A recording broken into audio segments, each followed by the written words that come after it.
今回はロシアの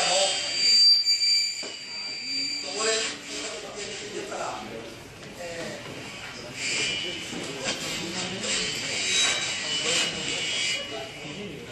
ミハイルを招いております。津波予報その研究成果からということで、なんでこれ挑発するの？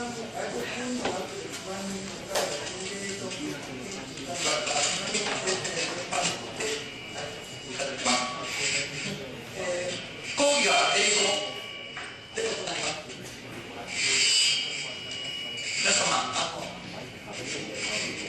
来てください。それでは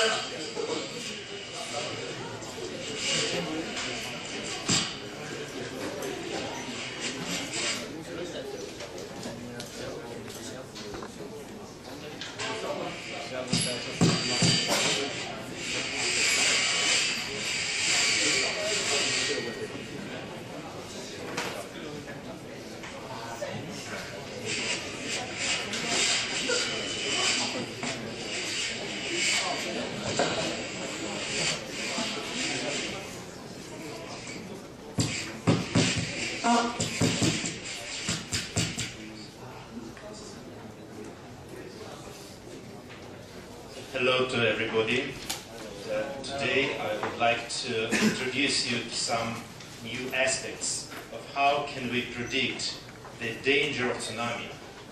So the attention of the world community to tsunami have been drawn probably in the year 2005, then in Indian Ocean after the large earthquake close to Indonesia. Probably 200,000 and 50,000 persons have been died because of giant tsunami. And unfortunately, last year, the great earthquake took place here in Japan, and many persons have been missed. And this is really a tragedy. And still, if we do have the powerful computer, many universities worldwide, we still are not able to handle this problem. However, several research groups all over the world are studying the problem, and I would like to give you a flavor of in which directions we are thinking and which perspectives do we have. We have the international research team. If you look at the family names, all of the families are Russian.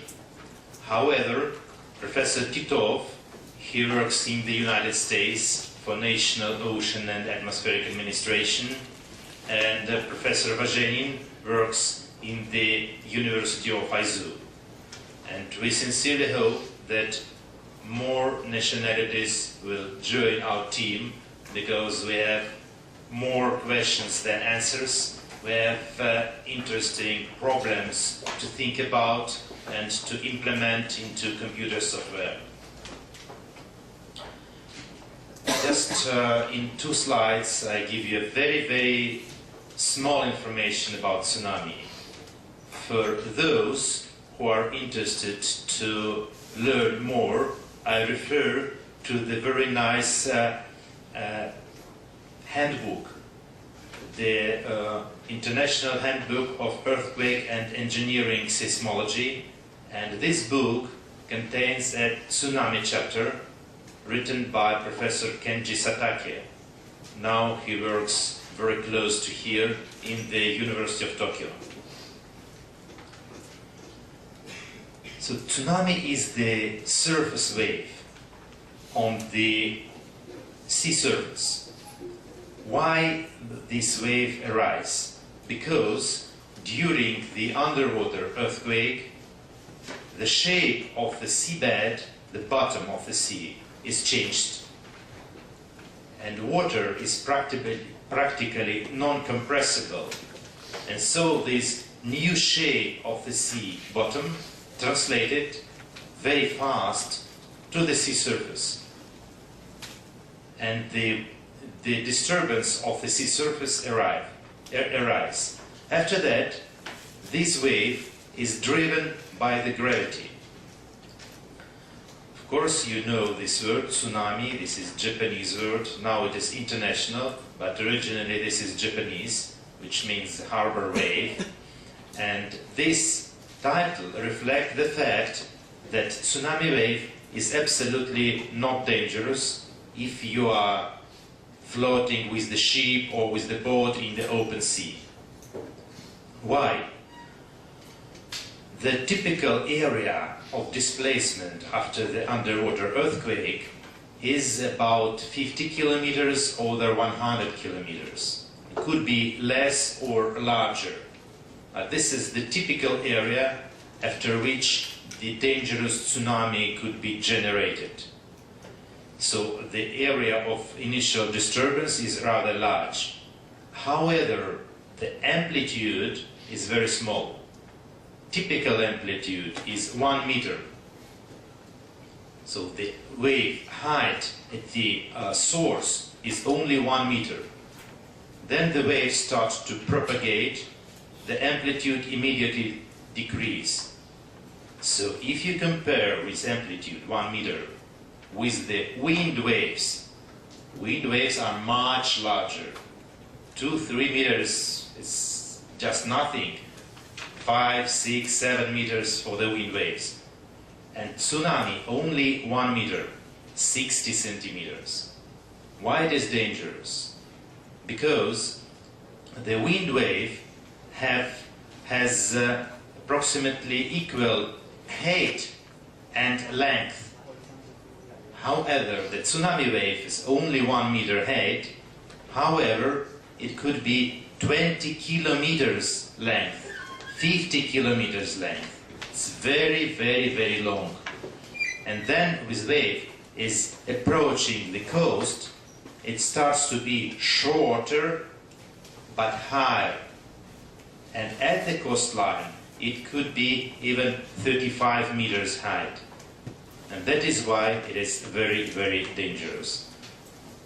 All of you saw many pictures, movies about the dramatic event of the last year here in Japan. So I just show one slide of the event of the 2005 at the coastline of Thailand. And typically, this is not the rule, but typically first then the tsunami wave is approaching coastline, the sea goes out of the shore, and then the wave arrives. And that is why many persons are missing. They're trying to go seaward, then to observe something which comes out of the sea, etc., and then they are attacked by the wave. So, just in a few words, now it is no doubt that tsunami is a real hazard. Then, the earlier we warn the population that the dangerous wave is coming, the more we can do to evacuate the persons, to slow down the industrial objects, etc., etc., etc. And the third point, that the false alarms are not acceptable. Probably you remember that 2 years ago there were the earthquake close to shoreline of Chile. It was one of the strongest earthquake. So it was the fifth in terms of the released energy through all the history of instrumental observation. So the instrumental observation starts probably in the middle of the 20th century, and through all this period it was the fifth strongest earthquake. It takes more than 20 hours for the wave to cross the Pacific Ocean and to approach the coastal line of Japan. That particular day, it was February 28, I was here in Tokyo, and in all the TV translations, at the corner of the screen, there were a map of Japan, and all the coastal line was colored in 3 colors, according to the expected height of the tsunami wave. It happens that the tsunami wave approaches the coastal line of Japan at the highest tide. So the wave was not expected very high, however at the high tide it's more dangerous than at the low tide. And so the expected highest amplitude was compared to 3 meters. And so many trains have been stopped, many persons miss their destinations, etc., etc., etc. In practice, at all the points of the coastal line of Japan, the amplitude of the wave was less than 1 meter, not more than 80 centimeters. And this wave was not dangerous, absolutely. So the false alarm causes many, many bad things. So the real system should be really good. Now, favorably, we do have the new measurement techniques and the new methods of how to predict, to calculate better the parameters of tsunami wave are under development.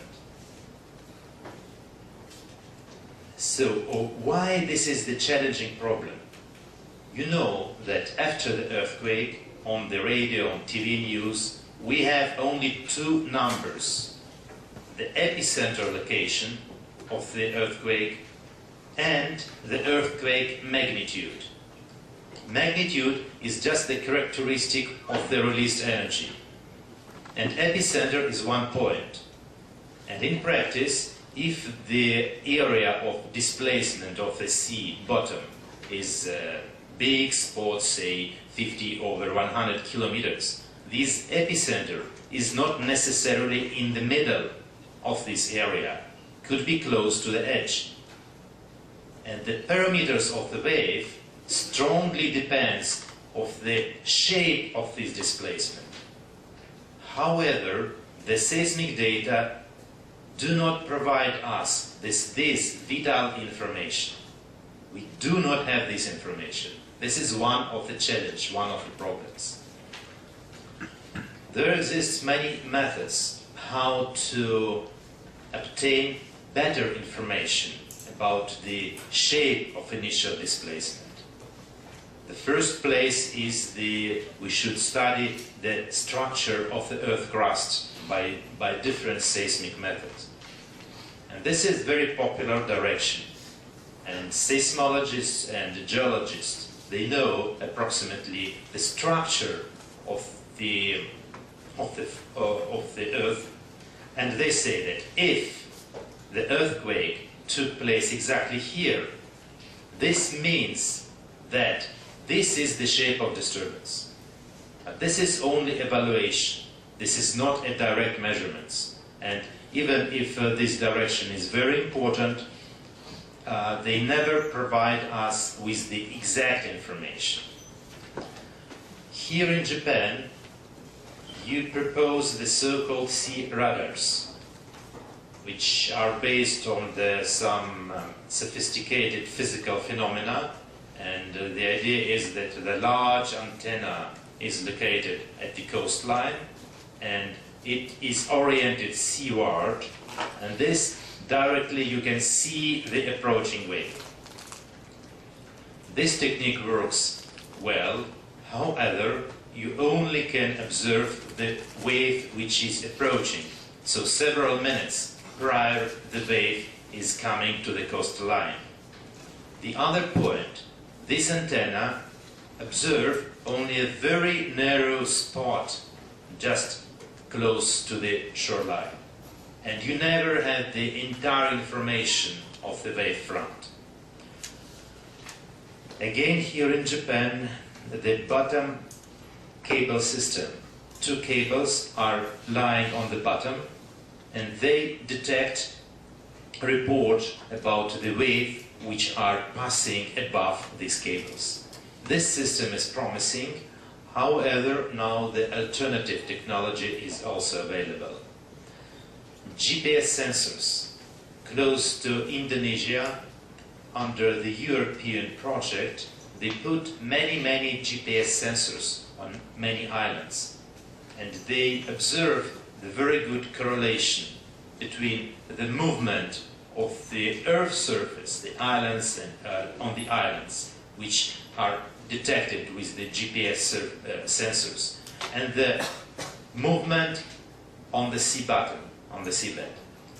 This technology works, however, it works in case of Indonesia, and we have no evidences that this technology may work in the other locations, for example, here in Japan. Very promising is satellite imaging.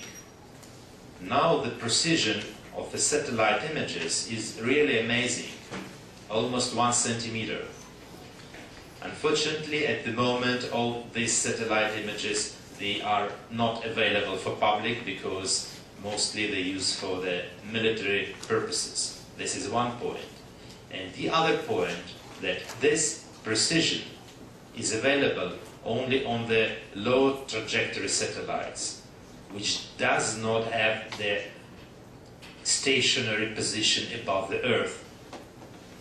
You see, the communication satellites, they has a stationary position.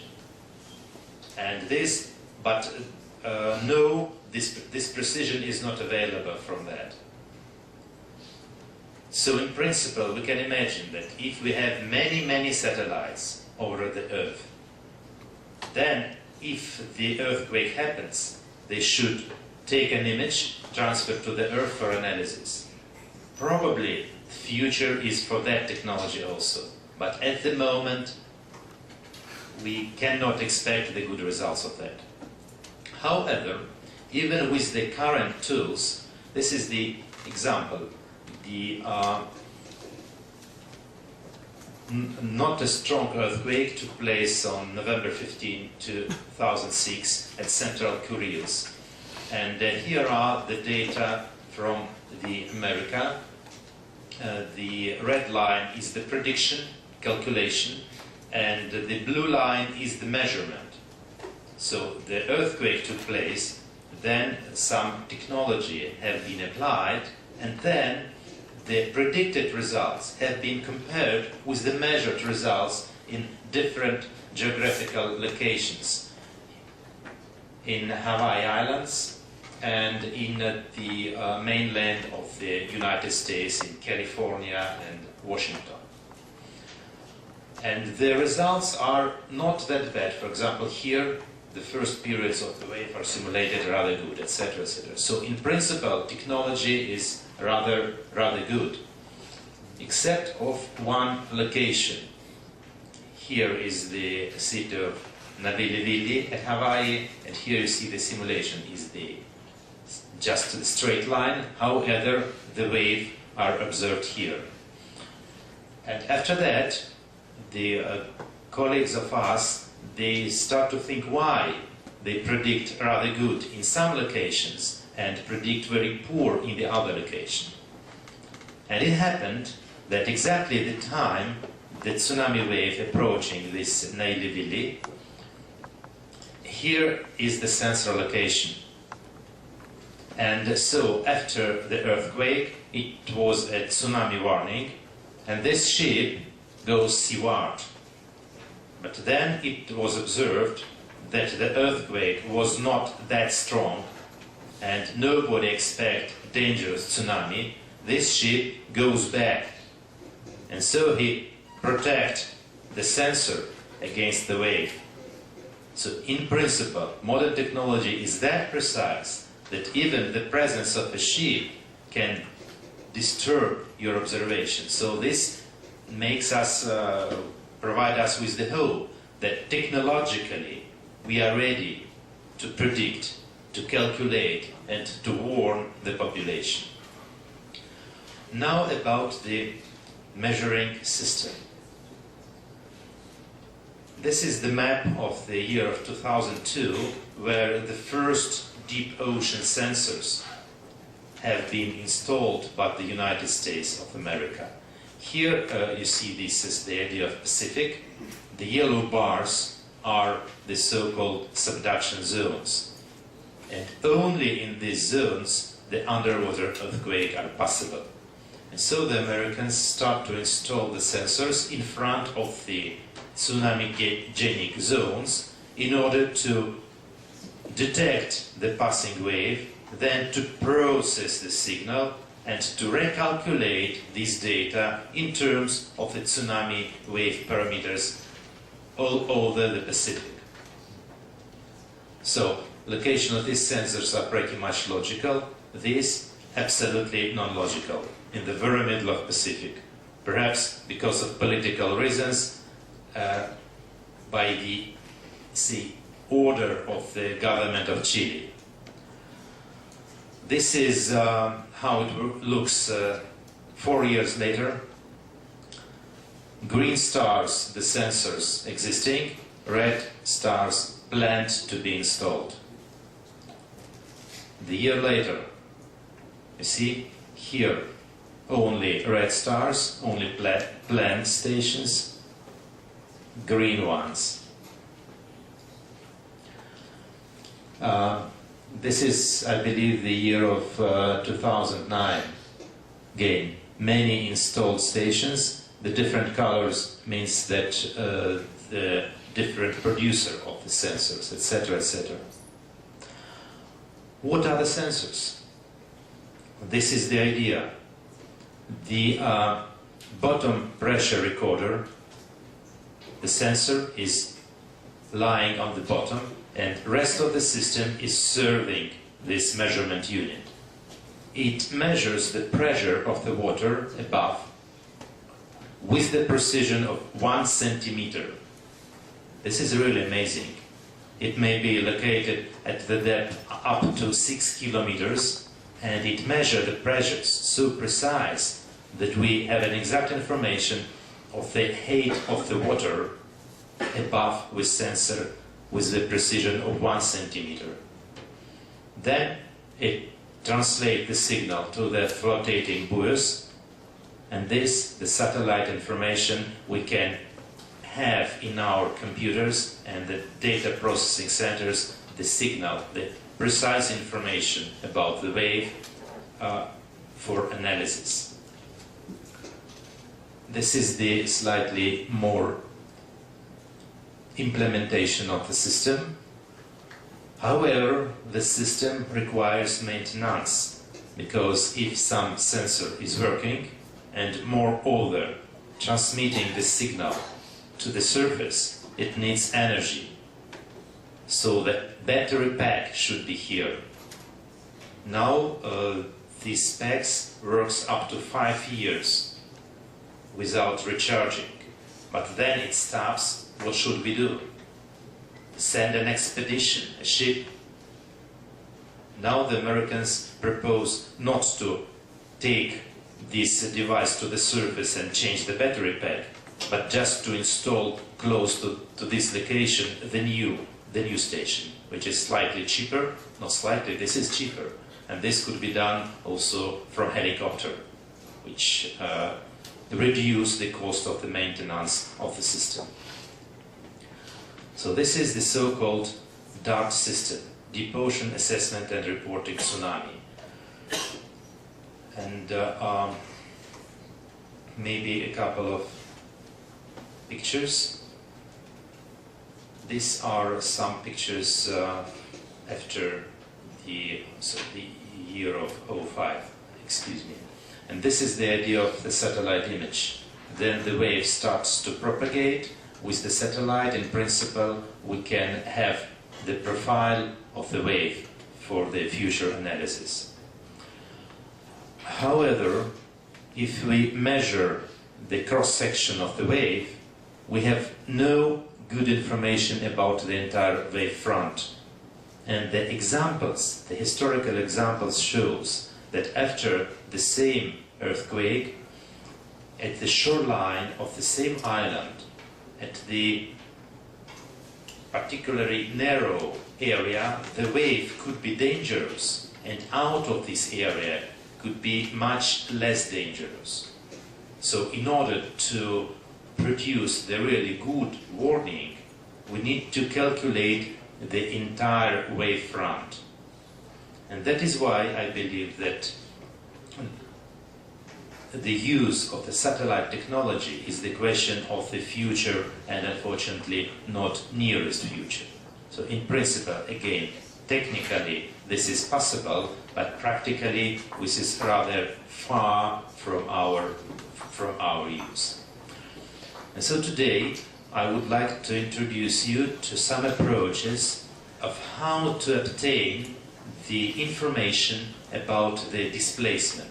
So the seabed displacement, but the more important, the sea surface displacement at tsunami source.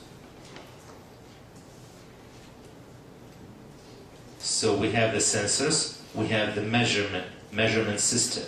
And so the expectation is that if earthquake happens here, then first tsunami wave approaches several sensors, and we will have the information, the profile of the wave which passes over these measurements units.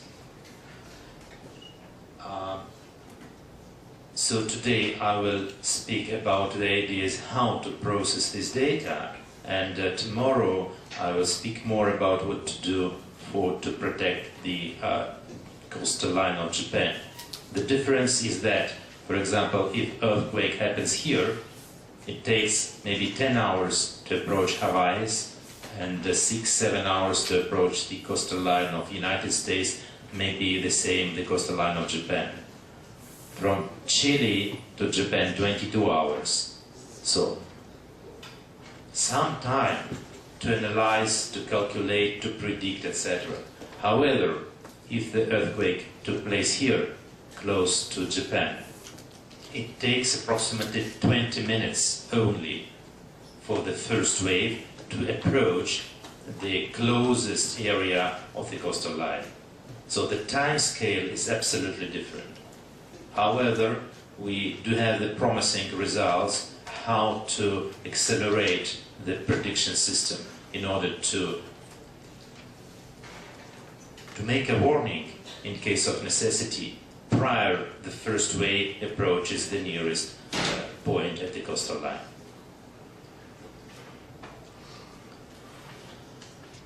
So, how can we recalculate the data obtained at the bottom pressure recorder in terms of what had happened at the tsunami source? So we proposed several methods. This is the general idea in science and application, that each model is only the model. So we neglect many phenomena. Otherwise, we are not able to calculate anything. So every model, then writing down the equations, we neglect many, many, many things. And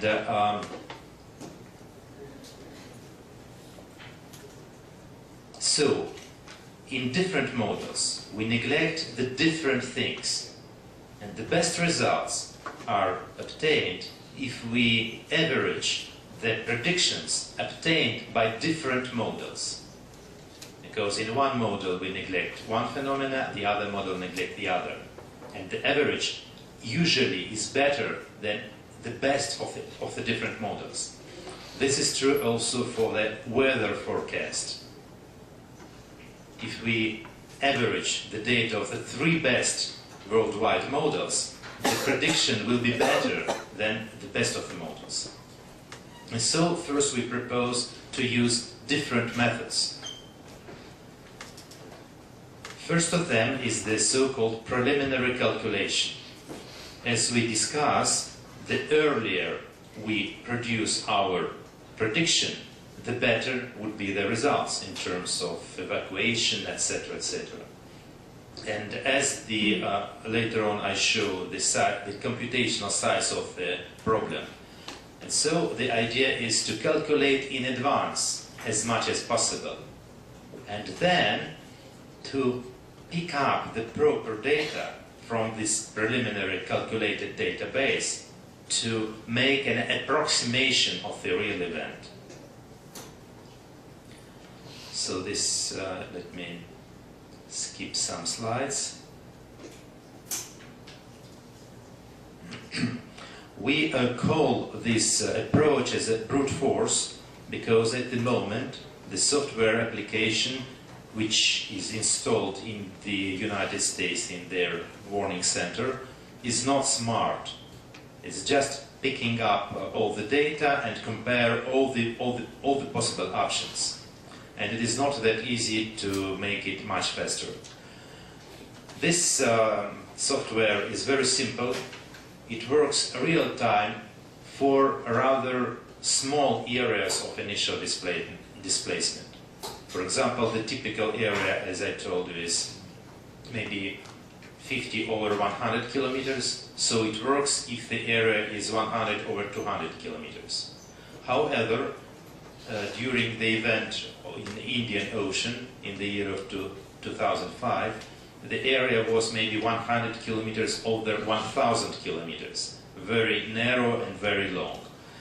In that occasion, this software does work. The other thing that in this technology we suggest in advance the shape of initial displacement, and then we approximate the real shape as a linear combination of this one shape. And this is the constraint of the method. It works, and the results I showed you previously by the Americans obtained exactly by that method. So in principle, it is possible to develop this method further, to propose the better basis functions which simulate the real profiles of the waves better, and to propose the way how to let the software work much faster. These problems are still open, and we can share, and you can try to contribute to the solution of this problem. The second thing that mathematically this problem is the so-called inverse problem to reconstruct the source term in the equation. And some mathematics have been developed both theoretically and numerically to solve this problem. However, again, the 1D inversion is rather simple. It works fairly well and very fast, but it is not physical. 2D inversion is more physical, but it requires the extended computational resources. And even with the, so maybe this is not that problem, because now we have the powerful supercomputers, so this problem could be solved numerically, even real time. However, it needs many, many sensors. We have maybe now about 40 sensors around Pacific, and this technology requires much more sensors, and we never may expect these in the nearest future. So we propose a combination of these two. The 1D inversion, however, along the wave trace, the precise wave trace, which is also calculated based on the location of the sensor and location of the epicenter. It is possible very fast to calculate on which trajectory the first disturbances will approach the sensor from that epicenter location. And also the coefficient, the dissipation coefficient along this trace. So again, this is science, and to adopt this technology and to make the proper software ready to use, again, we need some new hands. So I mostly concentrate today on this brute force or preliminary calculation technology. What does that mean? Let me show a picture and then we return again to this slide. So this technology first had been implemented to study the events in the Aleutian Alaska subduction zone. Here you can see the idea of this zone, and it was covered by 50 unit sources, small blocks of the size 50 or over 100 kilometers. Why this size? Because this is typical size of the area of disturbance for the earthquakes with the magnitudes 7. The general rule is that if the earthquake magnitude is less than 7, lower, no dangerous tsunami arise. Of course, in principle, it is possible that even the lower earthquake generates dangerous tsunami, not transoceanic dangerous, but at average, as a rule, if lower than 7, no dangerous tsunami. If over 7.5, we expect dangerous tsunami. In between, nobody knows. The same location, two events, one generates dangerous wave, the other do not generate dangerous wave. So, the size is is connected with the typical area of disturbance for the lower level of tsunami-genic earthquake. And so, 50 kilometers over 100, and we cover all the subduction zone. Then, we put the shape of disturbance typical for this region, for this subduction zone. This is the shape, the 3D reconstruction. So the bottom rise here and a depression here. And we put this typical shape to this block and then calculate the propagation of tsunami wave over the entire Pacific and have a record.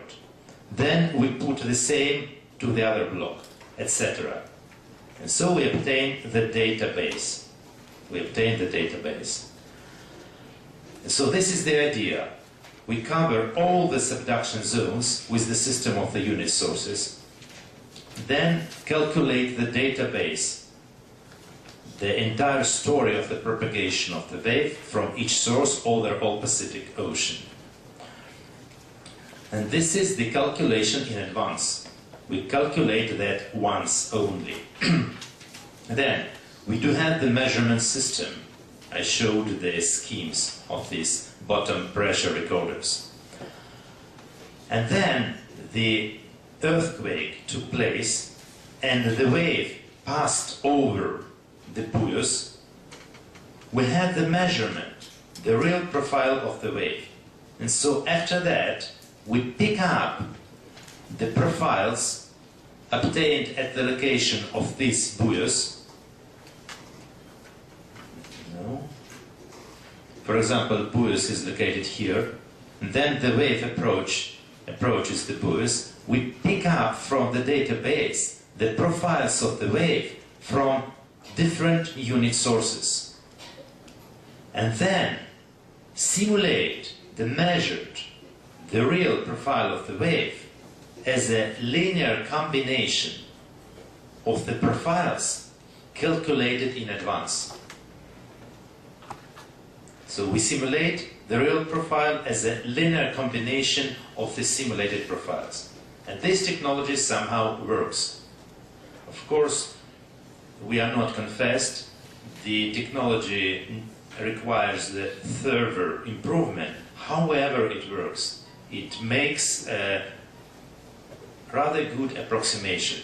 And the idea is that if we approximate here, the wave profile here, then we expect that the same linear combination obtained from these sources will simulate the wave everywhere.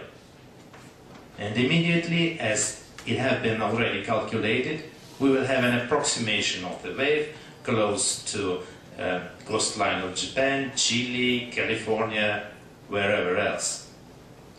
So it works, it really works.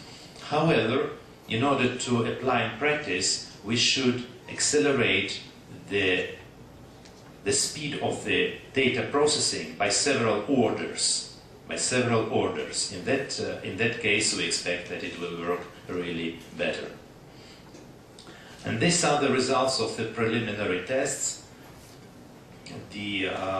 I do not want to go into the deep details, but the semi-automated system determines these are the numbers of the unit sources. So the system itself detects the group of the unit sources which made the best contribution to this particular wave profile. So here you see the special goal function is much less for these unit sources, and so only a signal from these sources may generate the recorded one, etc. And then after we determine the real wave profile. And this is the idea of this software. So this is the measured wave profile. By hands, you put the margins, the time in terms of the minutes after the earthquake, in which you would like to simulate this profile. And this is result of the automated program, which specify, in that case, 4 unit sources, which contributes to this wave profile, and the coefficients for these sources. And this is the result of the simulation. Of course, this is not perfect, but pretty reasonable. You know, if you make a mistake with, say, 1 meter in the tsunami amplitude, from one point of view, it's very large, very bad mistake. However, if you say 1 meter and the arriving wave is 2 meters, it's not much different. If you say the expecting wave will be 10 meters, it is dangerous. And if in practice it will be 9 meters or 11, still it is dangerous. So it is more or less reasonable. So as I told before, we have some idea how to adapt the technology to make it better, precise. Because here the major constraint is that we suggest the shape of initial displacement. We do not know, but we suggest. And that is why it is not precise. However, the current results are reasonable. But this technology requires the further development. So, this is just one slide with mathematics. This is the mathematical formulation of this problem. This is the so-called shallow water approximation of the so-called Euler system.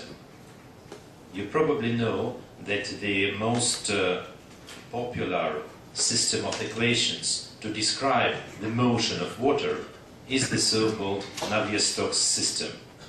If you don't know now, you will know for sure.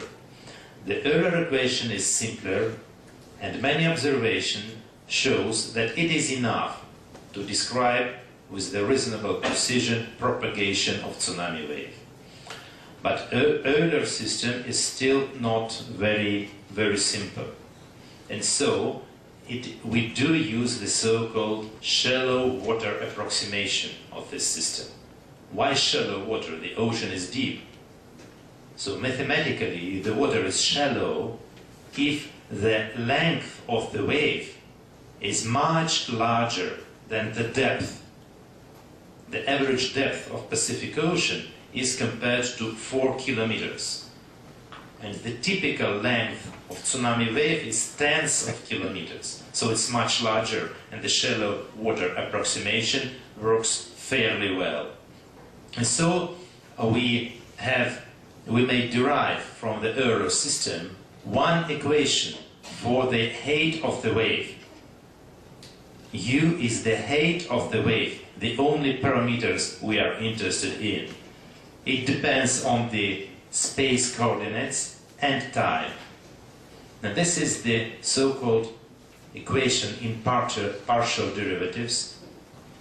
These equations are named the equations of a hyperbolic type, and these systems and equations are very well studied. And here is the depth profile of the ocean. This is more or less known, of course not precisely, but more or less known. And this is the term which causes the wave, the initial disturbance. And so we have this model equation, and we do not know the very important term in order to calculate the wave. So we suppose that this term has a special structure, the product of the time-dependent function and the function depends of the space. This is pretty reasonable because we suppose that these disturbances are caused by the earthquake. So the short change in the shape of the sea bottom. So this is the function of time, the time then before earthquake it is 0, no changes. And after earthquake it is 1, the new shape. Okay? So this function is known. And we only need to determine this function. Which data do we have? At sensor location, we have the function dependent of time, the trace of solution at that point where the sensor is. So we know the solution at certain points. We know solution at certain points, and we need to determine this term in the equation. This is the so-called inverse problem in mathematics, and there are some methods of how to do that. It is not pretty simple, but it is possible. It is possible.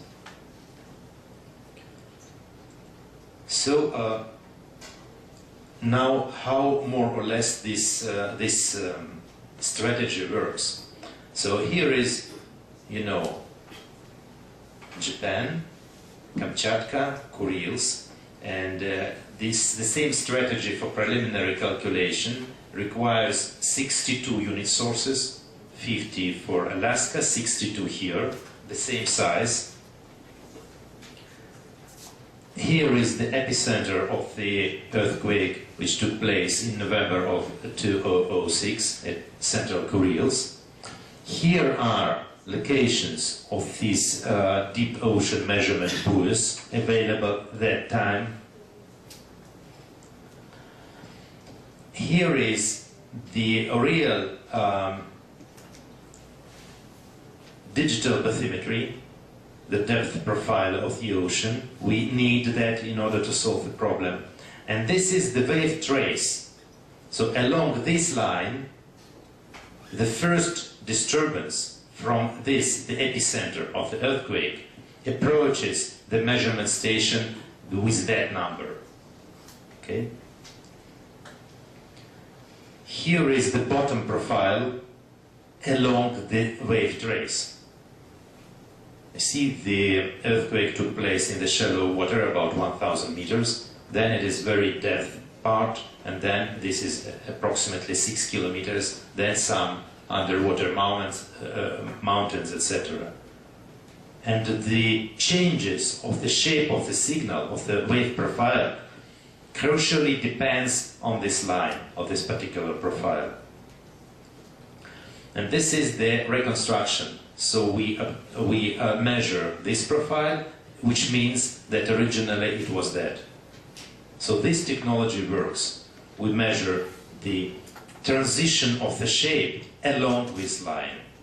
And so if in the approach with preliminary calculations we suggest ourselves the shape, this shape of the disturbances at the epicenter of the earthquake, here we calculate this based on the direct measurement on the sea surface.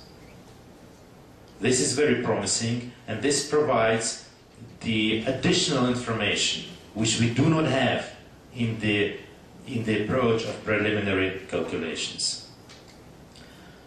Now, I would like to speak a little bit about the software packages. There are several software packages which are doing tsunami simulation. They cover every stage, the tsunami generation, acquainting the seismic information about epicenter and the magnitude of the earthquake, etc., etc. Then the second part, propagation of tsunami over the ocean, and then the model to calculate the inundation zone of the dry land. These three parts are absolutely different and requires different mathematics. And still there were many unsolved problems. I do know that several research groups in Japan, they studied the following question. So suppose that we know the movement of the blocks of the earth crust at the epicenter, which could be, 100 kilometers depth, 30 kilometers depth, etc. How to recalculate the change of the shape of the Earth's surface? The so-called elastic models are used for that, and still there are open problems. Some groups are working. Suppose that we do know the change in the shape of the sea bottom.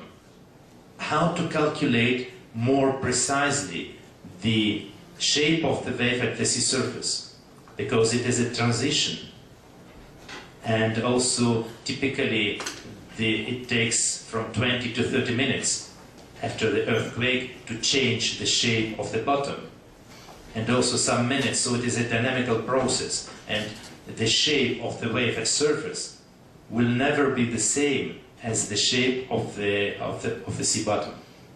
So many groups works on that. In our approach, we try to simulate exactly the shape of the wave at sea surface after the processing the data obtained by the direct measurement. So the more sophisticated models, it is not enough to study the shallow water model to calculate the inundation zone. We need to account more physical phenomena, etc., etc. So at the moment we are concentrated on the intermediate part, how to calculate the shape of initial displacement and then transoceanic propagation of the wave. So MOST is one of the packages, and this is in use by the American warning system. I do not want to go into deep details, just I will show you again a couple of slides with mathematics. This is the shallow water system, the complete shallow water system, which is used in this package. Mathematically, it is not very complicated. It is not very complicated. It is non-linear, because this is the product of the components of the velocity vector, and here the height and the velocity vector. However, it is not very, very complicated. The good thing that after some rescaling, this model could be presented in this more, say, symmetric form, and we may solve this problem as a combination of solution of the problems with less variables. Here we have 3 variables, time and 2 space directions. And we may split the system and solve 2 systems which are easier and therefore could be solved better and faster. In principle, this idea of the split of variables is very well parallelizable. So we may, in principle, use the parallel architectures. But in practice, as usual, it was not true. So first, this idea was proposed when we did not have parallel computers, we have only the workstations. And then, the many computers arise. The hope was that now we may accelerate, the more computers they have, the more times the code acceleration. In practice, it happens as in many practical problems. You have the computer code, then you run it on one computational core, you have that time, for example, 1 hour. If you use 2 computational cores, 4, 8, whatever else, you reduce the time to half an hour and not more. Exactly the same situation was here. And so we start to try to play with the software, to use the different implementation of the supercomputers with the distributed memory, like with the MPI clusters, with the shared memory, OpenMP protocols, etc., etc. And now the size of the computational problem. If we will use the so-called 4 minutes grid for calculation, 4 geographical minutes, the distance between 2 neighbor computational nodes. This means, for this geographical location, the distance between 2 computational points, 3.6 kilometers. This is very long. This is the very rough mesh. However, even to cover the Pacific Ocean with that mesh, we need, you see, 2,500 points over 2,900 points. So we have, roughly speaking, 10 million computational points. In order to calculate the propagation of the wave from Chile to Japan, we need real time, it's about 22 hours. And in order to have the good precision, we need to calculate the calculation results every several seconds. So we need, roughly speaking, 9,000 time steps. So it is 100 billion computational points. This is the size of the problem. And we need to calculate our physical the height of the wave and the velocity profile at each point. So this is the computational size of the problem. So we need, roughly speaking, 10 to the power 9 elementary mathematical operations. One time step on the reasonable processor takes 3 seconds, which means that we need 7 hours to simulate the tsunami propagation. It is acceptable in principle if we speak about propagation from Chile to Japan, but it is absolutely not acceptable if we wish to simulate and to make a warning system for the coastline of Japan for the earthquake very close to here. And so again, without going into deep details, I can show you the scalability. These are several computational platforms we did use. And these are the scalability results. The typical phenomena, then you go from 1 computational core to 2, you can enjoy the double double performance gain, etc., etc. But if you have many cores, no acceleration. Here is the comparison between AMD, the best AMD, and the best Intel results. The amazing thing that first we have better performance with AMD, and the Intel engineers say, no, it is not possible. You use Intel compiler, which is better, and our architecture is better. And only after they ask one of their engineers to tune our system, we have the better performance with Intel. Because you probably do not know, but the modern compiler has over 3,000 parameters that you can tune. And the performance gain could be really dramatic. Then we try the IBM CeLB architecture, which is Sony PlayStation 3 is this architecture, the consortium of several Japanese companies in IBM. And the price is very, very nice, and we obtain better scalability even with the Sony PlayStation. These are the best results obtained with the Intel architecture under the MPI, the distributed memory system. These results obtained with the shared memory system, so you reduce the time for the data transition between the computational cores, because different cores use the same memory, so the results are better. And these results are obtained with the Sony PlayStation 3. The price of this OpenMP machine is compared to 100,000 American dollars. And the price for Sony PlayStation is 500 American dollars. For this particular problem, results happens to be better. This is the better idea, the best results over the cluster, regular cluster. This is the best results obtained with the shared memory system, and this is with the Sony PlayStation. It has only 6 computational cores. And so it stops here, but it is 2 times better. Then we start to use the graphic processing units. In modern computers, it's a very powerful thing. And you know the GeForce and the other products of NVIDIA company.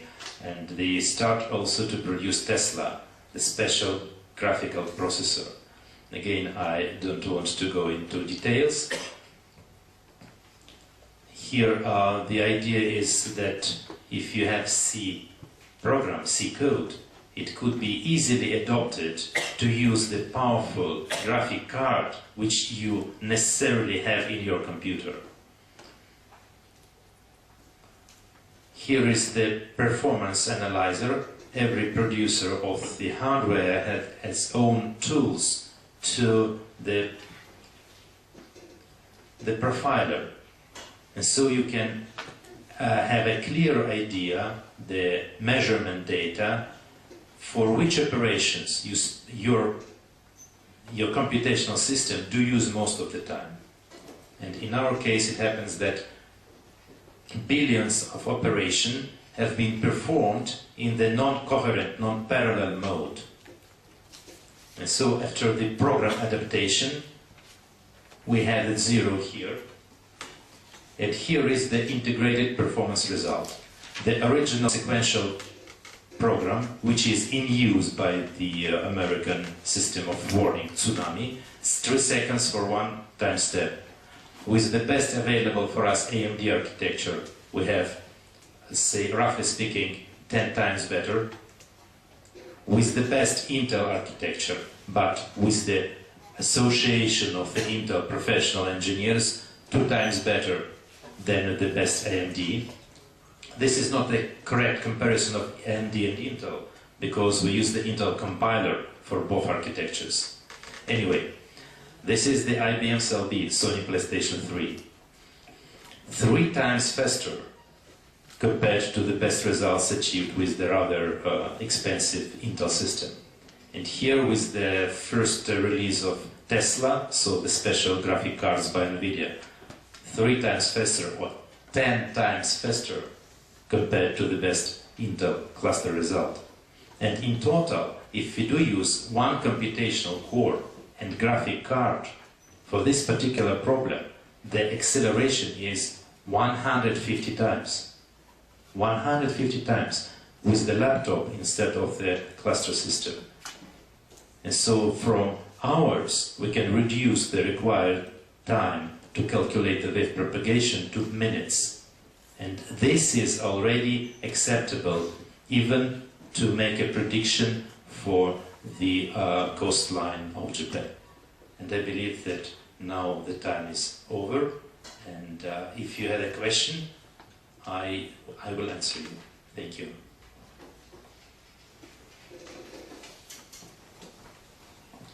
Thank you very much, Professor Lavrentyev. 質問のある方は英語で質問してみてください。どうでしょうか。では。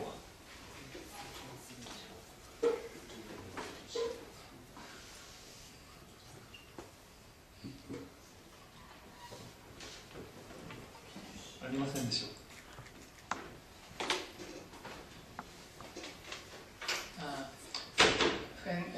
When you simulate tsunami, you use a shallow water approximation, but the original hydrodynamics equation is so complicated, so you use some approximation.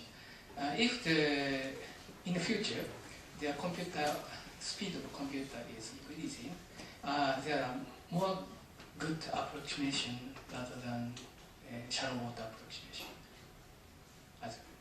I think so, but at the time being, many observations shows that for the traveling time, so we know exactly the moment of the earthquake, and we have many observations at different coastal points, then the wave arrive. The shallow water is enough. It approximates traveling time. Very good. And so we suggest that it approximates also the height of the wave reasonably.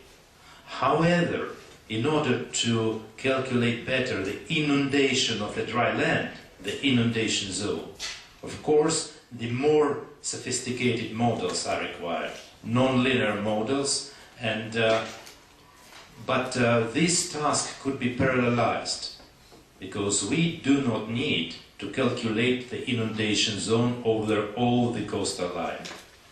Only around the points of interest, where we have cities, villages, airports, power stations, etc. And we can pass the particular problem to calculate the inundation zone at particular location to different supercomputer centers. We have many in Japan and all over the world. And with combination of that, non-linear modeling, supercomputers, and different supercomputers for different geolocations, I think in that way we may handle the problem. Thank you.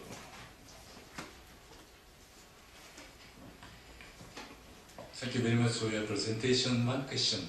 So let's assume the tsunami happened just near the seacoast of country of Chile, and maybe wave is coming propagate to the Pacific Ocean and arrive at Japan with 22 hours, something like that. Maybe wave is coming back again as a reflection at the sea coast of Japan or China or something like that. Maybe after the reflection process of after the propagation wave, just after the reflection, it's a little bit complicated, I suppose. So simulation have already included such kind of wave reflected by the sea coast or something like that. Yes, thank you. In principle, this phenomena have been observed, but only once. Basically, then the wave is approaching the coastal line at the shallow water with the depth 100 meters, 200 meters and less. The energy of the wave dissipates very fast because of the friction of the bottom, etc., etc. And at the most geographical location, there is no available reflection waves. The only thing which have been observed after this dramatic event in Indian Ocean the the Maldive Islands, and the structure is that this very deep Indian Ocean, and then very steep slope of the underwater mountains, and on the top Maldive Islands, and the wave were reflected from that and come back again to India, and nobody of sciences predicts that. Why? Because nobody think about that. You think immediately, but nobody of the professionals think, and all the research groups stop the calculation after the wave passes Maldives, because the energy dissipate, and on the Africa, no harm, no damage. But reflecting wave again attacked the Indias, and it had been simulated with the existing software.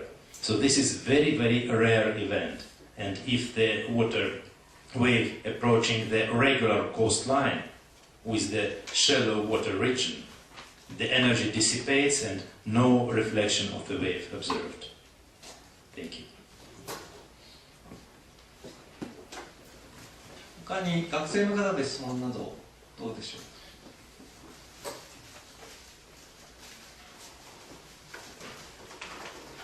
Thanks again. 皆さん拍手。